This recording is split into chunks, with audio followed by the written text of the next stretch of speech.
hindi mo talaga sa hinagap ng isip mo na magiging katotohanan siya. Pero tita, sa tingin mo, itong success na to, ito ba ay hard work or ito ba ay sinuwerte ka?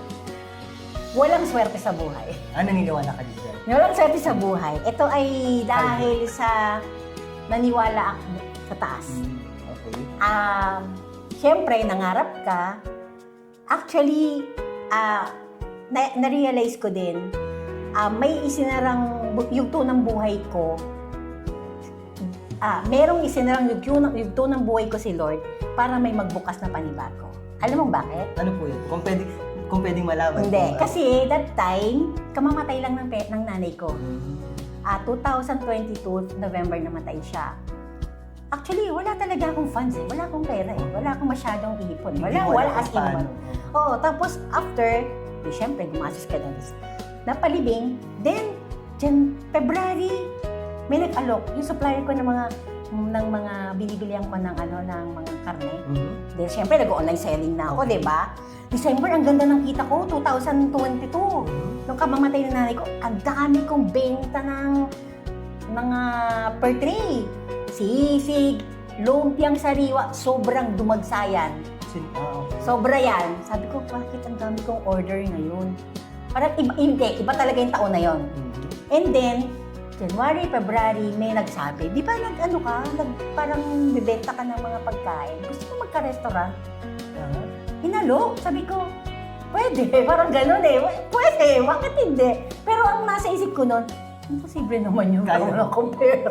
Oo nga, di ba yung ganito pa kalaki? Kumbaga parang lang ako nag-inquire. Parang, tignan mo yung dyan kasi meron dyan binibenta. Ganito presyo, ganyan. Uy, ganyang presyo. Patay. Bagsak na ako sa presyo Saan tayo kukuha ng ganyang presyo?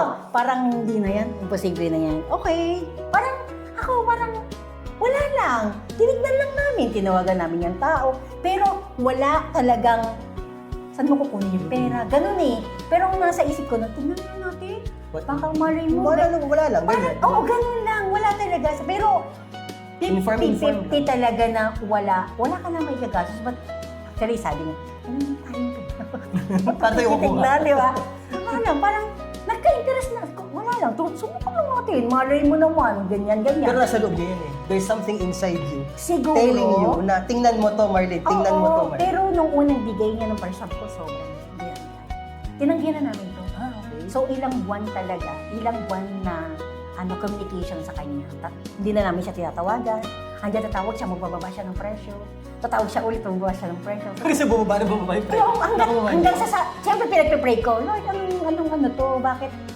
Bakit gano'n? Oo, sabi ko, okay Bakit na. ata talaga? Hindi ko naman parang gusto ko, pero kung hindi mo bubuksan tong opportunity to, okay lang.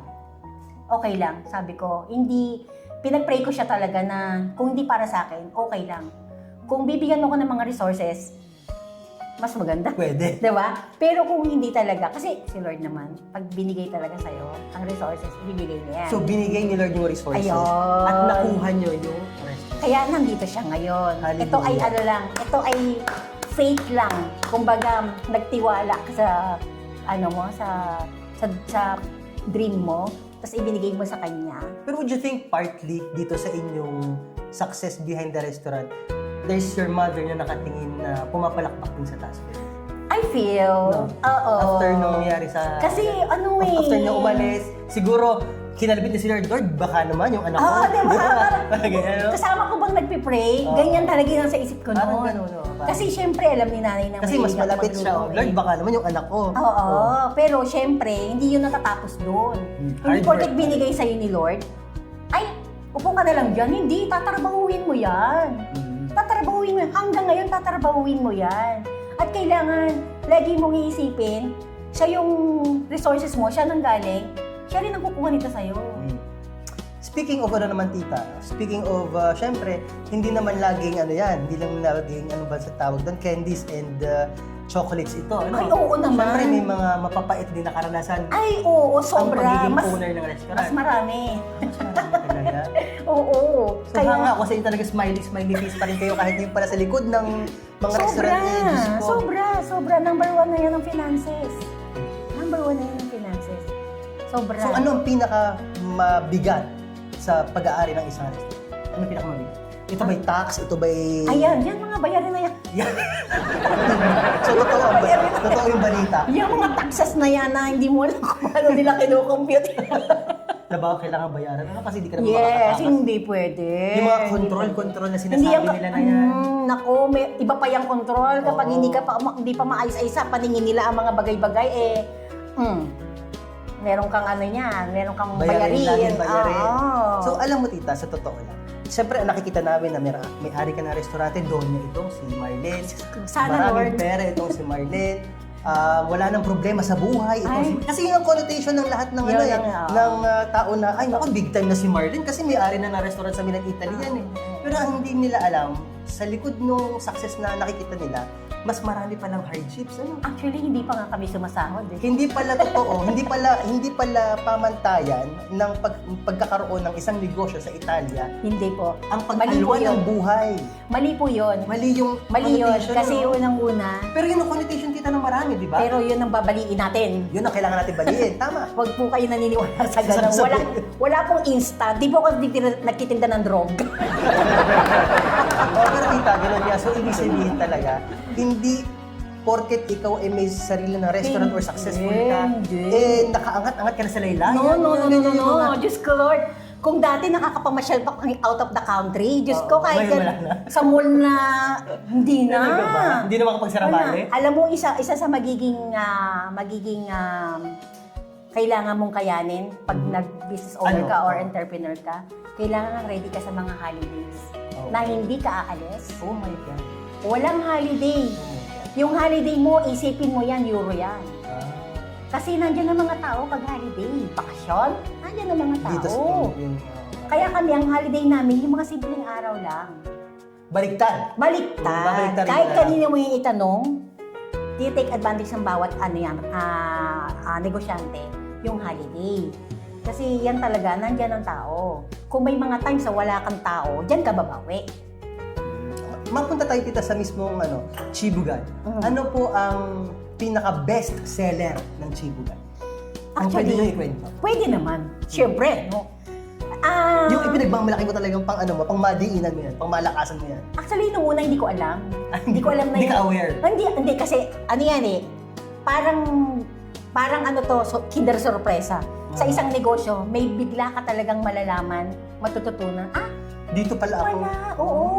Kasi nung una, nasa isip, more on sizzling kami. Nung unang nasa isip ko, Sizzling. ang mas papatok sa amin ay yung mga bulalo sizzling, beef sizzling, ganyan. Pero, Aba, nag-number 1 si Sisig. sisig. Oo, nag-number 1, numero 1 talaga si Sisig sa lahat. Hindi pwedeng walang araw. Yang mawalan ako na stock sa lahat, Sisig wag. Never. Okay. So, naano ko na, bagay kasi dati binibenta ko na siya, ang dami talaga, tsaka si Lubyang Sariwa. Sobra siyang, hindi ko alam, ina-appreciate ng mga tao. Yung Lubyang Sariwa, simple lang yan, pero mahirap yan gawin. Okay. Pero, yung feel nila na, parang nasa Pilipinas. Yun yung pakiramdam mo na nandun ka sa Pilipinas. Yun yung ina-achieve Iba. ko. Yun yung gusto kong ma-achieve na mga Pilipino, especially mga Pilipino ang kababayan natin na hindi makaka-homesick, hindi nila ma-homesick yung pagkain sa Pilipinas, yung feel, yung vibe Kasi dito ng- sa trabaho, ibig sabihin ko lang, no, which is nakaka-relate naman kayong lahat, yung di po bang sa trabaho natin, maghapon, uwi ka ng bahay, meron ka pa bang volyang magluto, o meron ka pa bang volya na sa daming rekadong kailangan mong i-espesa, Oo. sa mahal ng rekadong kailangan mong True. bilhin, di ba? Ikakain mo lang talaga sa labas. Totoo. Doon ka na lang kakain. Doon ka na lang Masarap. kakain. Kasi alam mo naman na masarap naman talaga yung luto sa labas. Sobra. Pero Diba? kasi minsan, may iba-iba tayong taste. Taste, May oo. mga tao, kahit ako katulad ko, ano ako hindi ako repot, pero wise mom. Kaya ako, siguro parang umano na rin yung pagluluto sa akin. Dahil, para, nasa isip ko para makatagig tayo dito sa bahay. Para, maibigay sa kanila yung tamang nutrisyon. Hindi, actually, ganun talaga, kahit sa Pilipinas, ganun. Pagka nagbibisita ako, mas gusto ko sa bahay. Mas gusto ko na sa bahay ako nagpe-prepare ng pagkain. Tapos, special talaga. Kasi, love language ko ang Ang pagluluto. pagluluto. Ang paglutuan ng mga kaibigan, kamag-anak. So, pati pagluluto sa amin ni tita, love language na yan. Yes, of course. So- Hindi, lahat ng niluluto ko dito, iniisip ko, mga mahal ko sa buhay. Para hindi ako nawawala. Yung kumbaga yung lasa, minumod ko siya, yung pinifeel ko talaga na kamag-anak ko kakain ito. Opo. Mga kapatid ko, ganyan, sa kamag-anak, loved ones, ganyan. Para at least, yung lasa mo sa pagkain ay masarap.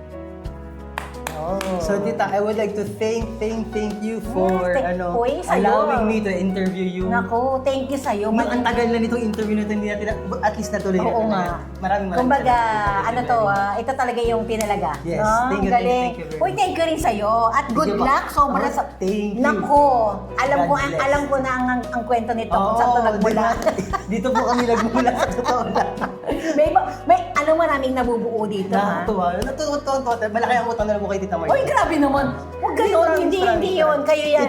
Itong lugar na to very memorable sa amin. Ako ang meron akong sa inyo dahil sobrang kayo madalas bumalik dito, no? Thank you. At na-appreciate ko yung pagkain. So tita, invite na natin sila sa Chibugan. Yes. Saan kayo matatagpuan? Ang mga kachibog, Yes, mga mga kachibugan, kachibog. nandito lang po kami sa Via Padua, 87. Kung gusto niyo po ng authentic Filipino food, dito po kayo pumunta. Thank you. So, Thank you! Thank you po. So mga pamangkin, next episode, huwag niyo kakalimutan Tito Mo Talks. Ciao!